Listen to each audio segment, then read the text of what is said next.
8 again, 8 times 2, 8 times, no, then we will begin with 2, 2 times 8, 2 times 2, and we will complicate a little.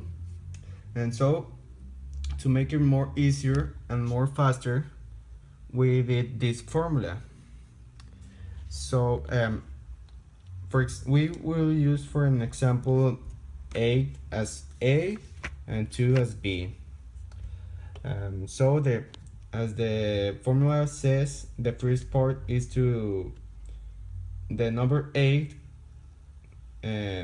multiplies by itself 3 times. So it will be 8 times 8 times 8, or 8 cubed, and it will give us 512.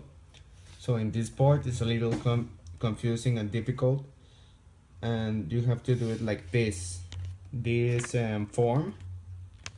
So it will begin with the 8. Well, this I will explain later. So in this part is like the first one, but the only difference is that in here 8 has the number 2 above him, and here the number 2 has the number 2 of square. And then the last time is pretty easier. It's like the first one, but instead of 8 we will use 2 because it's letter B. So 2 times 2 times 2 will give us 8.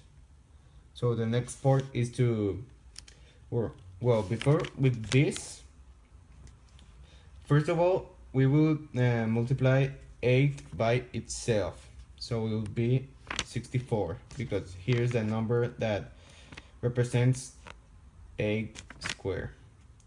Then after you multiply 8 by itself, you will multiply the number from inside the parentheses. So 64 times 2, it will give us 128. And then we'll multiply the number outside for the number that is inside the parentheses. So in this case, it will give us 384. Then the next part is the same. So first of all, like we said before, 2 times 2, because there's a square here, so it will give us 4. Then 4 times 8, it will give us 32. 32 times 3 will give us 96.